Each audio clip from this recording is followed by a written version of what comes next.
Hey guys, this is Daniel Sharon, and this is a little insight on my workshop. For today, it's going to be mainly the deadlift variation. So I'm just going to talk about how well can get to know your body and how it moves, and later I'll be demonstrating of me performing the deadlift and teaching some cues as well. So we're going to start off by saying that your body is a healing machine. Your body can immensely heal itself very quickly and very fast, and it takes a lot for it to give up. You can't confuse your genetic inheritance with still not eating, still moving, still sleeping to still recover, which you should be doing.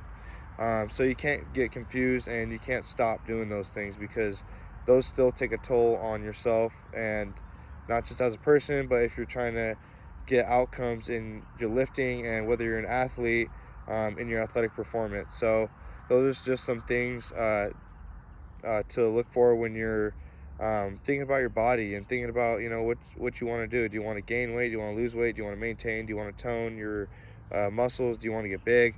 It all depends on what you think of your body.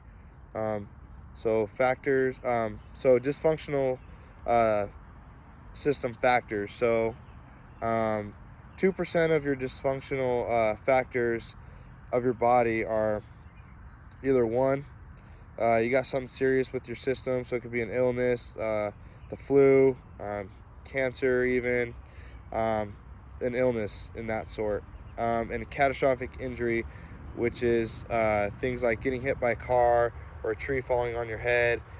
Those things are catastrophic. They're freak accidents. And the other 98% of the dysfunction is the missing range of motion, over tension in your body, results in tight tissues. So you can have a lot of problems with your tissues if you have that. Open circuit, or it could be an open circuit fault. Moving in a bad position. I'm going to get into open circuit faults here in a sec, but that could be a huge cue on why you're not getting the output, because our body goes into shock and goes into the SOS kind of movement, which is your secondary movement, and it finds a way to still lift the weight, but it won't lift it as efficiently as you would like, resulting in an injury. So open circuit faults, just some things to look for. Like I said earlier, it's pretty much moving in a bad position. So for example, rounded back, shoulders rolled forward, overextended lumbar spine, feet turned out, or they're collapsing, your knees collapse inward, head tilted up or down while you're lifting it, and your elbows flared out. Those are just some things that you can look for in a person's lift as well. And you can easily see it. I would say the shoulders rolled forward and the rounded back, you could spot that out quicker than the head tilted up or down, or even the elbows flared. But those are just some things that you can fix on if you have problems with that. Then adaptation errors. So adaptation errors are our lifestyle choices that we make as people, whether that be not eating, not sleeping, kind of like what I mentioned earlier, sleep deprived, stress. Even stress is a huge killer, especially nowadays. A lot more people are stressed and they need something to get their mind off of. So even me taking my workshop could be something off their mind. Also poor nutrition, no warm-up or cool down, dehydration, all that stuff can lead to an adaptation error, which can lead to an injury or a miscue in your open circuit faults.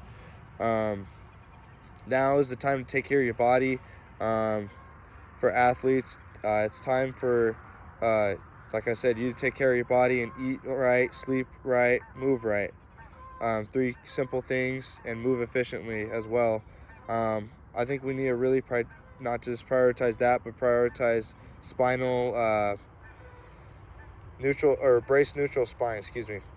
We need to really prioritize that spinal position and keeping our spine flat and straight as we go into our lift.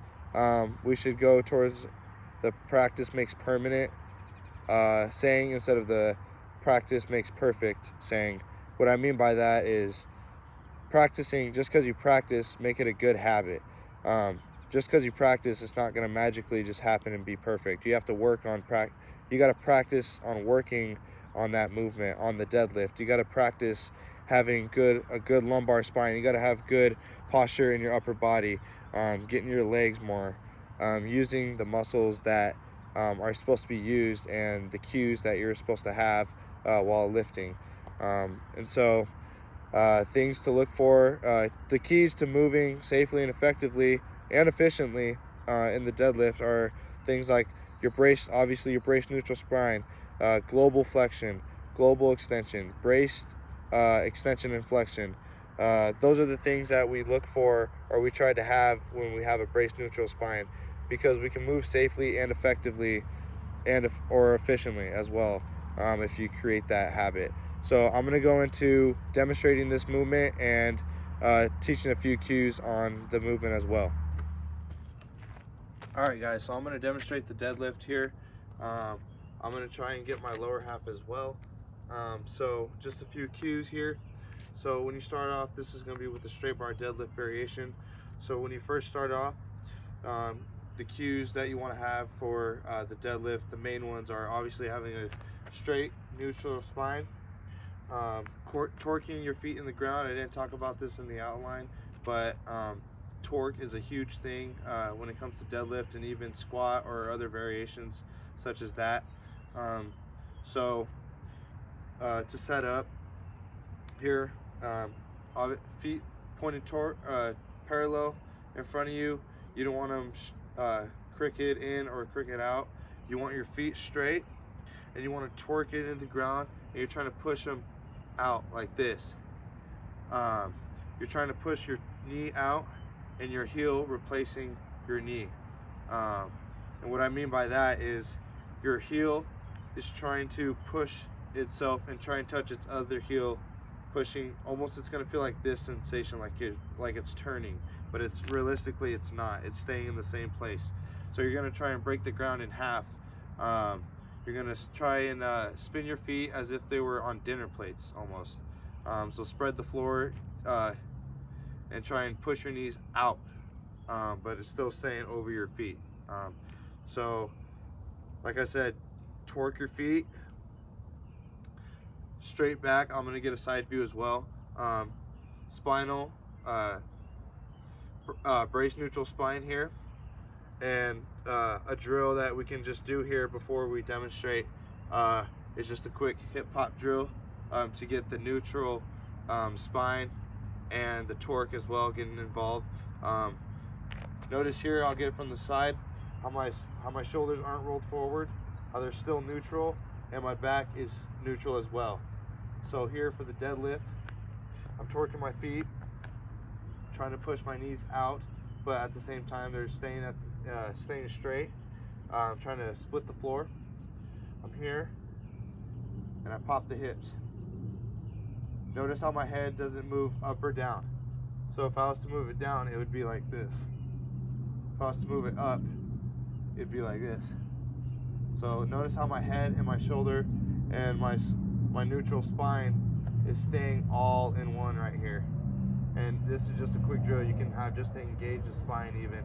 I can just feel a little burn right here in my lower back, just doing this.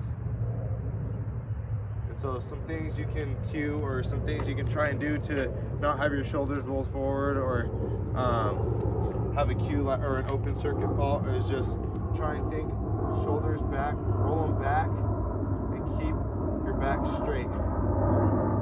And just keep that same position down. And when you're doing this drill, work on splitting the floor as well, having torque in your lower half and popping up.